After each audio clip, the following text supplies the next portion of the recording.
This week on the Hollywood in Toto podcast, we look at why 2023 might be the year that changed Hollywood forever. We talk with Dinesh D'Souza, the mind behind Police State, a film far scarier than any Exorcist reboot. And we share the sad news about Bill Burr's new film, Old Dads.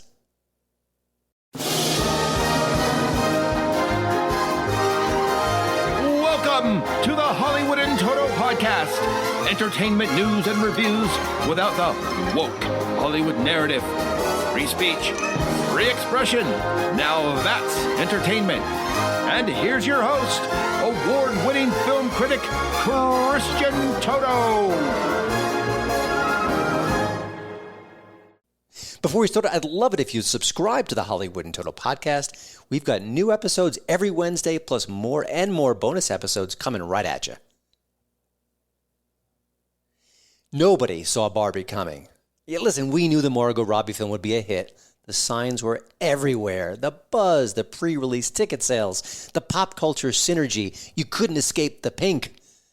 But who would knew it would be the year's biggest film and crash the $1 billion mark globally? That is insane.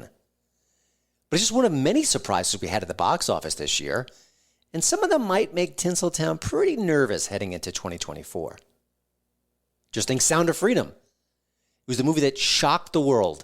$180+ million for a movie that sat on the shelf for 5 years? That showcased the horrors of child sex trafficking? That didn't have any marquee names beyond Jim Caviezel? And listen, Jim's a good actor, but he is not currently on the A-list. It just is what it is. Inconceivable! But not really. Angel Studios, which put the movie out, they knew they had a story that people wanted to see. So they bought the film from Disney, which must be, the suits at Disney must be kicking themselves in perpetuity over this one, because Disney wanted no part of the movie. Now just think, a studio with only 2 films, that's Angel Studios, outperformed Fast X, The Flash, Indiana Jones, and many other big blockbuster wannabes. And then there's The Blind, which is the precursor, the prequel, I guess you could say, to the Duck Dynasty clan. Now, that movie didn't go anywhere near what Sound of Freedom did at the box office, but it made a pretty nice $15+ million and growing. That's a good sum for an indie film and a great sum for a movie that exists outside the Hollywood ecosystem. And then you had a little-known crooner named Taylor Swift. Yeah, she reinvented the concert film this year, and she skipped Hollywood entirely. She sold the Eras Tour movie directly to the movie houses, cleaned up in the process. And now, Beyoncé's about to do the same thing. Her upcoming concert film also dealt directly with the movie theaters, not the studios. Sorry, Hollywood, we're going to keep the cash for ourselves. Thanks. Now, the great John Nolte, who was on the show just a few weeks ago, he spells out what this could mean to Hollywood recently at Breitbart News. Barbara Broccoli owns James Bond outright. Why pay Sony all that money when she can cut a deal with AMC or Regal or both? Post-Dark Knight, Christopher Nolan has been producing blockbusters unattached to studio-owned properties. What's to stop him from going directly to exhibitors? Those are good questions. But let's not forget 2023 was the year that the sequels really suffered. The latest Mission Impossible film did so badly at the box office, they just pushed the sequel back to 2025. It was supposed to come out next year. And now they're also promising to drop the Dead Reckoning subtitle with this particular property. Ouch! Now, all these success stories, well, there's a good thing to them. There's a silver lining. They're telling us that people still love to go to the movies. That's refreshing and heartening for me as a movie guy. But also, the old rules may no longer apply. You know, it is Halloween season, and I bet you these changes are going to scare studios silly.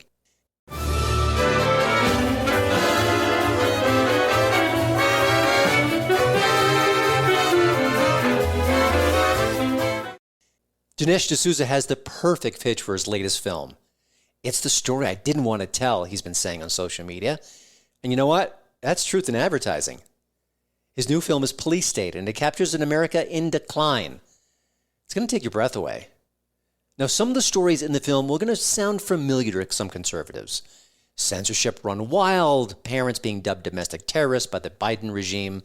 And yeah, the movie does call it the Biden regime, and that does make sense. What about those January 6th protesters who just stepped a toe in the Capitol Now they're treated like war criminals. It's disgusting. And it's only scratching the surface. Dinesh recruited pundit and podcaster Dan Bongino to help frame his latest movie.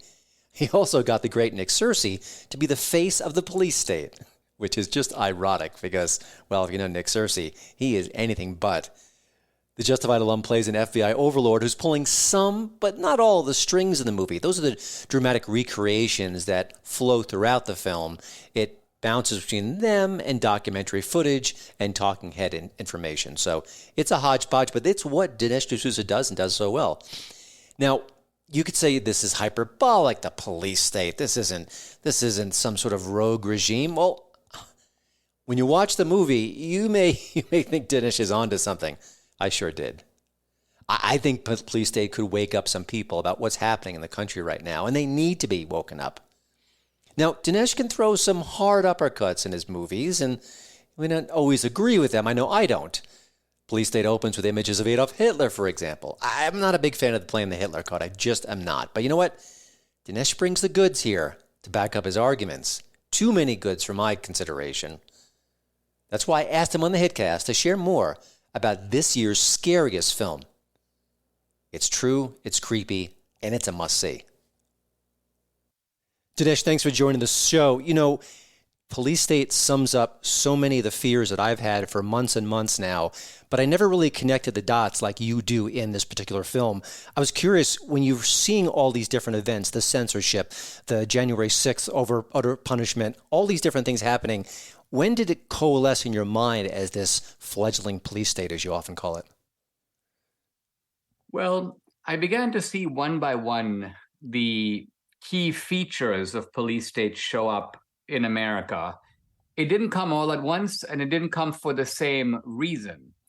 Some of this goes back to the aftermath of 9/11. That, I think, was the root of the police state. Mm-hmm. Some of it goes to COVID, which, of course, legitimized suspensions of religious liberty. Suddenly, freedom of assembly was restricted.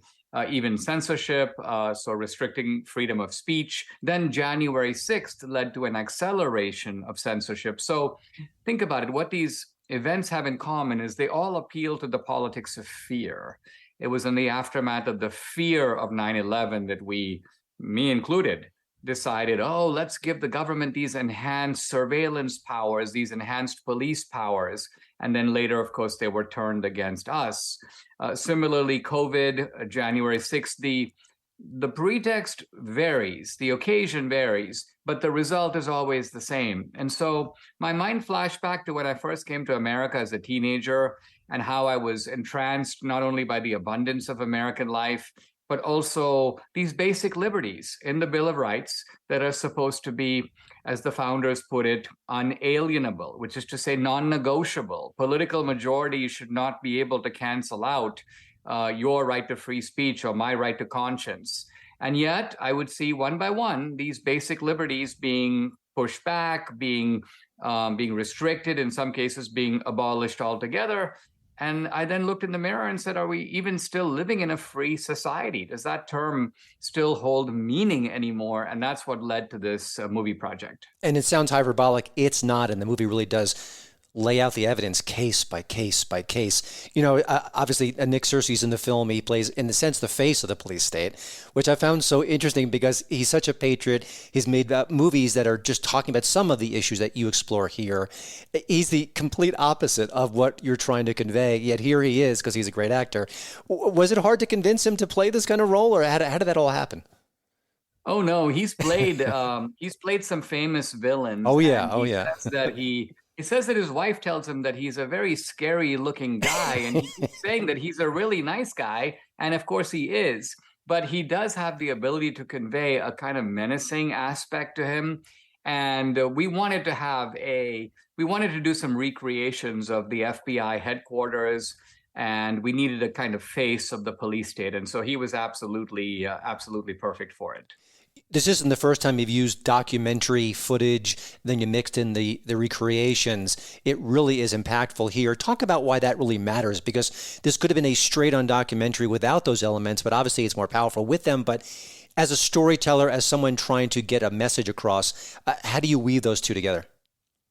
Well, we used the same technique in a little different way in 2000 Mules. And there were a few people, not a lot, but there were a few people who then tried to blast me and say that because I had a kind of the trope of a mule running throughout the film, and that was obviously played by an actor, I thought it was obvious that this was an actor playing these roles, playing that role, and that was separate from the surveillance footage we showed in the movie. But some people said, well, you should have labeled it. You should have said, this is a reenactment and this is the actual surveillance footage. So I did take that point to heart. And you notice that in this film, whenever we use dash cam footage Yes. or footage from a surveillance camera, it will say actual footage in the movie. So the line of demarcation between a recreation and actual footage is very, very clear. But I think the two work beautifully together to create a very powerful effect. Yeah, I mean, this is why film matters so much. And that's why some people use it for propaganda purposes. And some people use it to give us a warning, which is obviously what you're doing here.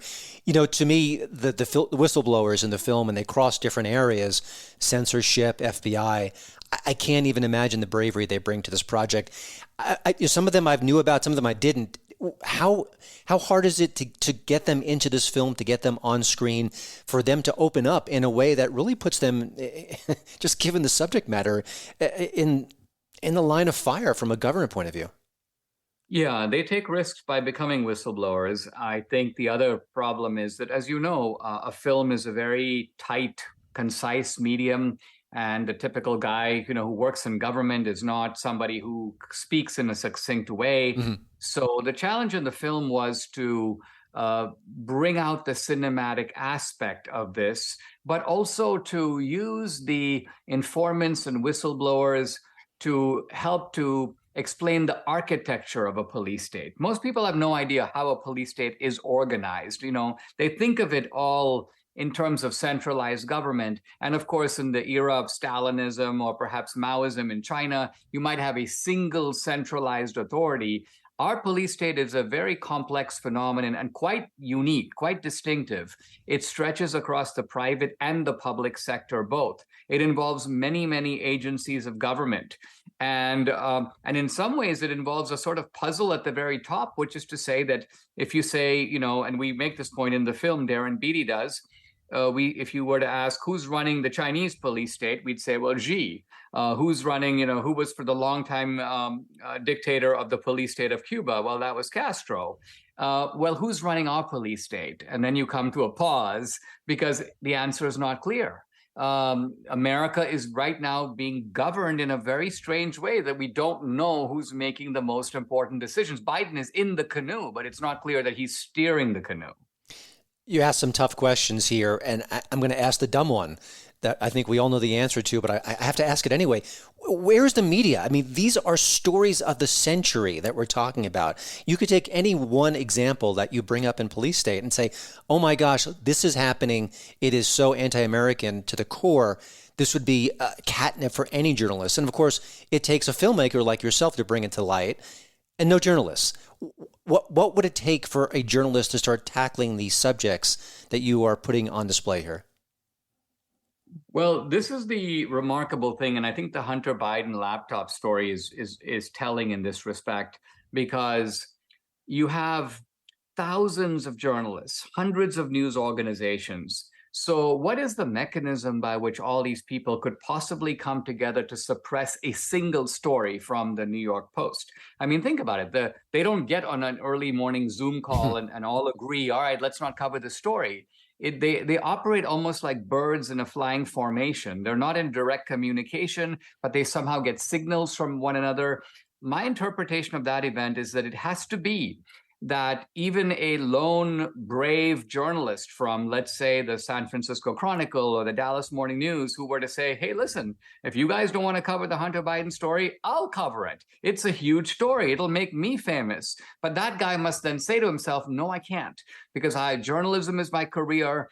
And I know that if I were to take that step and cover that story, the rest of my own colleagues would essentially encircle me, destroy my career, ruin my reputation, and I would not, in effect, be able to work in this town again. So it's got to be that there is so much regimentation that not a single journalist of note was able to step forward and basically break with the pack. I hate that you're right, and I think you're absolutely right. I think it's true. And I think some people are doing that via Substack. Matt Taibbi has been leading the way in that regard. But if you want to be a conventional journalist and break the story, that's exactly you would become the target and not the people, not the malfeasance that's going on. To me, there's so much scary about your film. And I've really enjoyed the film, and also I feel like as a filmmaker, you continue to grow and grow. Not that you started in a bad place, but I just think just visually, I think each one is more powerful. But to me, watching that mom who cared about her kids and spoke up at school board meetings, and then the FBI literally came crashing through her door, I think that was the most chilling moment for me. But you're collecting all of this. Is there one particular part of this story that keeps you up at night that really just shook you to your core, and even though you knew it was coming, even though you knew the parameters of it, you just thought, my gosh, I can't believe this is America? Well, I wanted to have a number of stories that were eye-opening and even emotionally riveting, so that I could answer the guy who says, I'm not Donald Trump. I did not go in the Capitol on January 6th.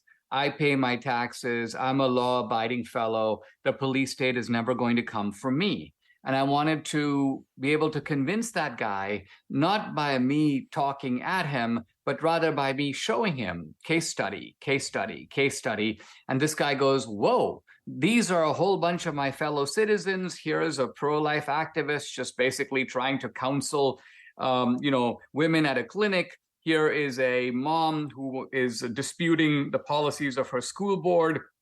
Here's a guy who went to Washington, D.C. to the rally, but never went inside the Capitol. Why is the FBI targeting these kinds of people?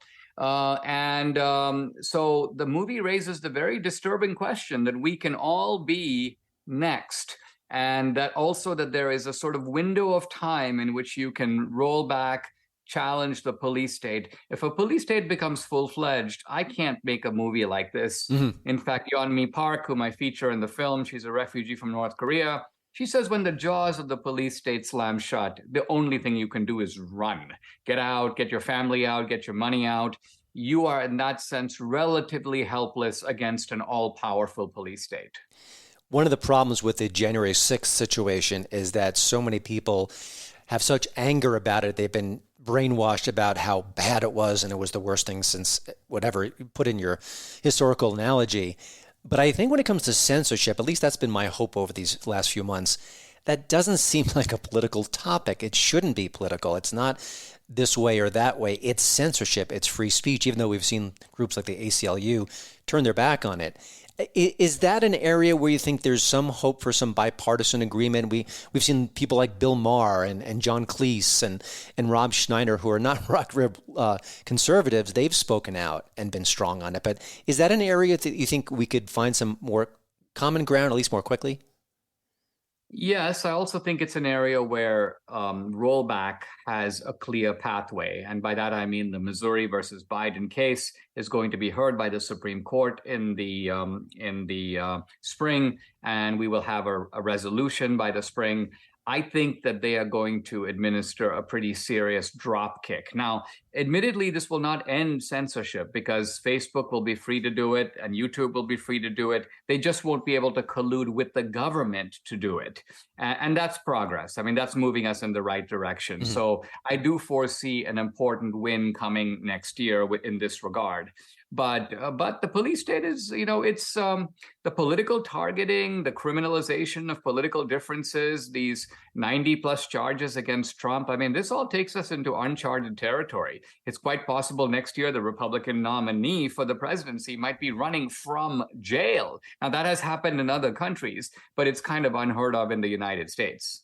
When I think about you, Dinesh, I don't think about wacky slapstick comedy, but I also think it's so interesting that a lot of our comedians in the culture have been avoiding these issues. They don't talk about the things that you talk about in your film. And what a great font for satire if they dug into this and explored it more. Maybe I'm asking a little bit out of your area of expertise, but what are your thoughts on political comedy? And because I feel like, the right sketch on SNL might, do what your film does, is expose things to people that they weren't exposed to otherwise. Yeah, so you have to ask why they don't do it, because the opportunity is there. Comedy, by and large, is anti-establishment. The very idea that we have these repressions, not just of generic freedoms, but the very freedom that makes possible comedy in the first place. You would expect a massive pushback, major ridicule, nonstop skits, and the fact that you don't see it must mean, I think, one of two things. Either that there's a level of intimidation from the police state and that message has gotten out to the comedians. It's gotten out to them that, gee, we're kind of, you can't cross the line even in comedy. Comedy has to stay within certain precincts. The other possibility is that these comedians are just ideologically aligned with the police state, and therefore they're searching for a form of comedy that still makes people laugh, but doesn't have that anti-establishment, anti-police state thrust that actually would be a very fertile subject for really good comedy. Yeah, I think they're missing out quite a bit. I don't know if this is exactly tangential, but it reminds me of a lot of people in recent days are talking about free speech, where people were sharing pro-Hamas views and being punished for that. And so, well, what about free speech? Well, why did it take this to make you bring up free speech issues when people are, supporting Hamas? It just seems that you should have spoken up a lot earlier. When I look at the work you've done over the years now, and like I said, you've got a body of work you can be proud of, obviously. There are some people who will not watch Police State because it's Dinesh D'Souza. That you have a brand, you have a reputation, you're on the right of center, and they're just going to push away and not see this film. And they're the ones who should see it the most, honestly. I mean, obviously everyone else should too, but I think they would be the most impacted by it. How do we get to those people to make them experience your film or projects like Police State? Well, there's only one way, and that is for the film to generate a critical mass of people talking about it. So that, because the migration is going to be from right to left, it'll start off among the conservatives. And if people are talking about it, then there are people in the center who get wind of it and they go, interesting. I've heard a bunch of people talking about it. I better check this out. And so they start talking about it. And then if they find it interesting and they start talking about it, then the left goes, whoa, we've got people in the center who are talking about it. Those are people we want to have in our camp. We better start jumping in here at the very least to see the film, maybe to attack the film, maybe to partly attack it, partly defend it. But this is kind of how it works. There's no other way to somehow lure the left into saying, hey, guys, come check out my film. The way it works is to make it a film that everybody feels like they need to see. Mm-hmm. Now, your films in the past have done extremely well in theaters. At times they've been on VOD, partly because of COVID. I think that was maybe with the Trump card film as well. With this film, you've got a bit of a patchwork. It's in theaters to a certain degree. It's going to have the virtual premiere. We'll tease that in a moment. And also when you buy the tickets for the film, it is through your website, policestatefilm.net. I'm kind of curious. You've got the pull in theaters and the reputation, so you could have gone a more traditional route. You went this way. Just real quickly, can you tell us why that happened? Why you chose this path? Yeah, we had to sort of reinvent our business model after COVID. The theaters sort of never fully came back. And so the economics of a theater, where you know this as well as anyone, Christian, you buy a ticket for $10 or $12. The theater keeps like 6 or 7 of those dollars. The producers get about $5.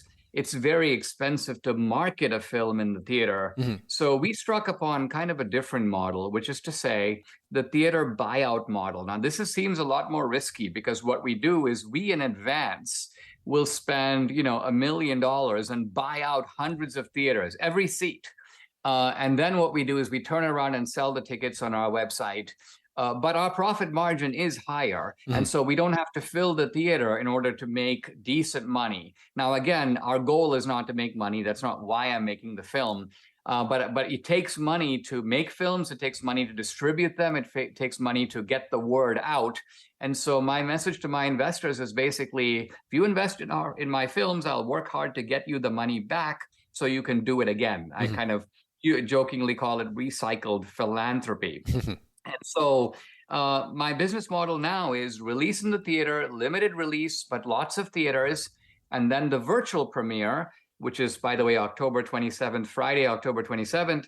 It's great, because if you haven't made the theater, no problem. You can watch from home. We do it out of this magnificent studio in Las Vegas. live music related to the film, the full screening of the film, and then a live Q&A with Dan Bongino and me. We collaborated on this project to follow, and all of that for the price of a movie ticket. So it's a really good deal. But again, the tickets are only from the website, which is policestatefilm.net. It is a great deal. And by the way, you, like many of the people in your movie, are sticking your neck out and saying things that other people aren't, but they should be saying. So people need to support the vision you do. And of course, they get a great product. It's a very powerful movie. A couple last questions before I let you go. Dare I ask any follow-up projects? I mean, my gosh, this is such a consequential film, and the ramifications are so significant. But are there other things that are kind of in the periphery for you that you're thinking about? Well, I've been approached by Salem Media to do a project with them in the election year for next year. So I'm giving some thought to that. As it's a little difficult to be able to, at any time, but especially now, predict what the election landscape is going to look like, let's just say in the early fall of 2024. So it's going to be a difficult challenge settling on what the right focus is for the next project. But at this point, I'm just hunkered down, in full-time promotion mode for Police State, because I think that, I've likened the situation to a bunch of antelope grazing.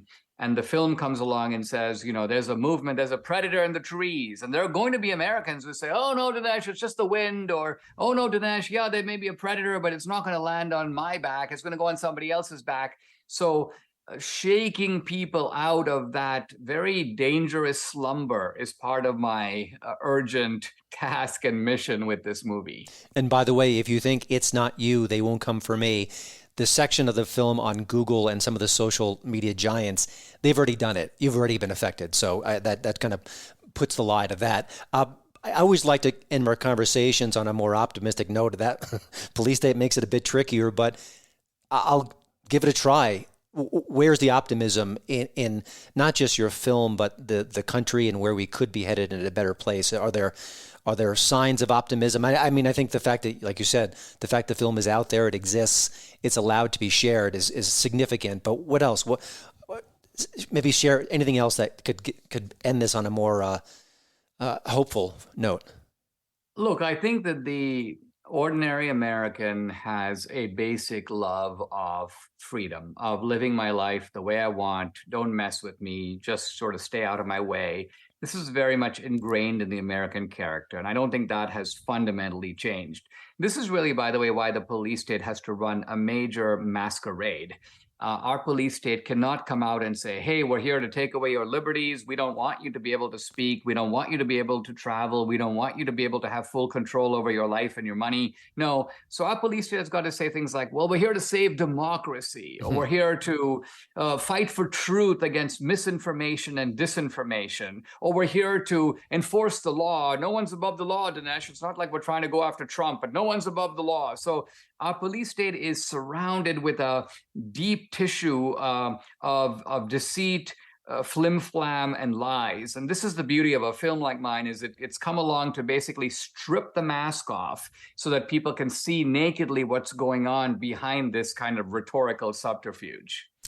I couldn't put it any better. The movie is Police State. Please go to policestatefilm.net for all the details. That includes the virtual premiere Friday, October 27th, which comes with a live Q&A with Dan Bongino after the film. Or you can see it in theaters when this podcast drops. It's October 25th. It'll be in theaters this evening. If you want to check it out there, again, go to the website, policestatefilm.net for the tickets. Don't go to Fandango or other places. You'll find it at the website. Dinesh, thank you so much. This is the wake-up call we need, and I just hope that enough people see it because, it's a cliche of this is the must-see movie of the season. Well, this one is, but for different and more pragmatic reasons. But thanks so much for making it, Dinesh. It's my pleasure.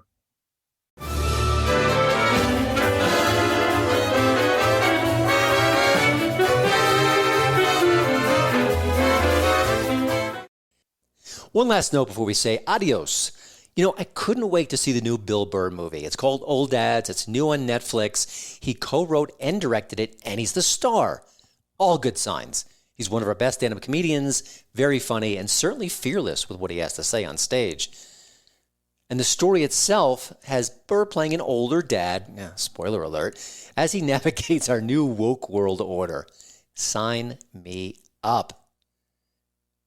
Then I actually watched the film. Or, to be honest, about 40 minutes of it. Yeah, it's true. Burr and company are making fun of the woke elites to a degree, but they do it in ways that are not really humorous. Nothing's funny here. Nothing's natural. Nothing's engaging. It feels really ham-fisted from start to, well, middle. I hated Burr's character, too, and I don't think that's what the intention was.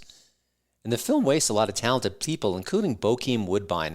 If you don't know Bokeem, he was in Fargo Season 2. I know I'm kind of going back a few years, but it was one of the better performances in a TV show that I've seen in years. Bokeem was outstanding there. I don't think Hollywood has really tapped into his skills since then. It's a shame, and certainly Old Dads is another example of not using him to his full capabilities. Very good actor.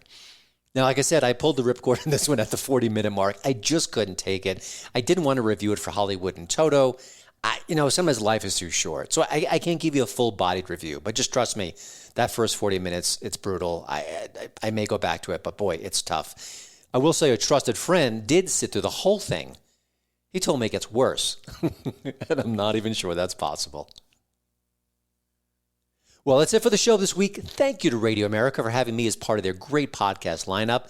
And, of course, I hope you'll drop by HollywoodInToto.com.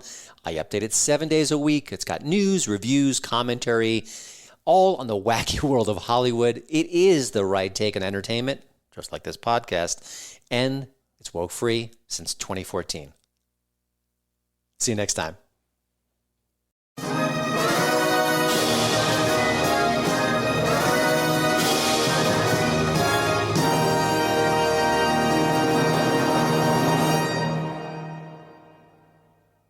Judy was boring. Hello. Then Judy discovered ChumbaCasino.com. It's my little escape. Now Judy's the life of the party. Oh, baby, mama's bringing home the bacon. Whoa, take it easy, Judy. The Chumba life is for everybody. So go to ChumbaCasino.com and play over 100 casino-style games. Join today and play for free for your chance to redeem some serious prizes.